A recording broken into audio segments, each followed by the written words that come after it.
Cash വരുന്നു അതുപോലെ തന്നെ പോകുന്നു. ഇങ്ങനെ ഒരു പ്രോബ്ലം അനുഭവിച്ചുകൊണ്ടിരിക്കുന്ന ബിസിനസ്സുകാരനാണ് നിങ്ങളെങ്കിൽ ഈ വീഡിയോ സേവ് ചെയ്തു വെച്ചോളൂ. ക്യാഷ് ഫ്ലോ, എക്സ്പെൻസസ് ഇവ മാനേജ് ചെയ്യാനുള്ള എഫക്റ്റീവായ 5 ടിപ്പുകൾ. അതിലൊന്നാമത്തേത് ട്രാക്ക് എവരി റുപ്പീസ്. നിങ്ങളുടെ ഇൻകം ആൻഡ് എക്സ്പെൻസസ് കൃത്യമായി ട്രാക്ക് ചെയ്യുക. അത് നിങ്ങളെ കൂടുതൽ നല്ല ഡിസിഷൻസ് എടുക്കാൻ ഹെൽപ്പ് ചെയ്യും. രണ്ടാമത്തേത് ബിസിനസ്, പേഴ്സണൽ ഫിനാൻസ് ഇവ രണ്ടും സെപ്പറേറ്റ് ചെയ്യുക. ഒറ്റയ്ക്കൊരു ബിസിനസ് ചെയ്യുന്നവരിൽ കൂടുതൽ കണ്ടിട്ടുള്ളൊരു കാര്യമാണ് ബിസിനസ്സിനും പേഴ്സണൽ ആവശ്യങ്ങൾക്കും ഒരേ ബാങ്ക് അക്കൗണ്ട് ആയിരിക്കും. അതുകൊണ്ട് തന്നെ എല്ലാ കാര്യങ്ങൾക്കും വേണ്ടിയിട്ടുള്ള എമൗണ്ട് ആ അക്കൗണ്ടിൽ നിന്നാണ് ചെലവഴിക്കുക.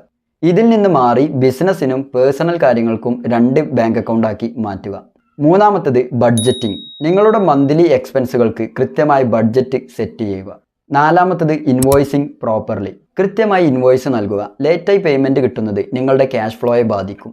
അതുകൊണ്ട് തന്നെ ഓൺ ടൈമിൽ പേയ്മെൻറ്റ് കിട്ടാനുള്ള പോളിസി ക്രിയേറ്റ് ചെയ്യുക. Last one, emergency fund. അപ്രതീക്ഷിതമായി വരുന്ന ചെലവുകൾക്ക് വേണ്ടി എമർജൻസി ഫണ്ട് കീപ്പ് ചെയ്യുക. മിനിമം 3 മാസത്തെ ചെലവുകൾ മീറ്റ് ചെയ്യാനുള്ള എമൗണ്ട് ആ എമർജൻസി ഫണ്ടിൽ വേണം. കൃത്യമായി പണം മാനേജ് ചെയ്യുകയാണെങ്കിൽ നമ്മുടെ ബിസിനസ്സിലെ ഒരുപാട് സ്ട്രെസ്സുകൾ നമുക്ക് ഒഴിവായി കിട്ടും. പണം കൃത്യമായി മാനേജ് ചെയ്യാതെ ബിസിനസ് എക്സ്പാൻഡ് ചെയ്യുന്നതും അപകടത്തിലാക്കും. ഫൈനാൻഷ്യൽ ചലഞ്ച് അനുഭവിക്കുന്ന നിങ്ങളുടെ ഫ്രണ്ടായ ബിസിനസ്സുകാരന് ഈ വീഡിയോ ഷെയർ ചെയ്യും. നിങ്ങളുടെ ബിസിനസ് വളർത്താൻ ആവശ്യമായ കൂടുതൽ വീഡിയോകൾക്കായി ഫോളോ ചെയ്യും.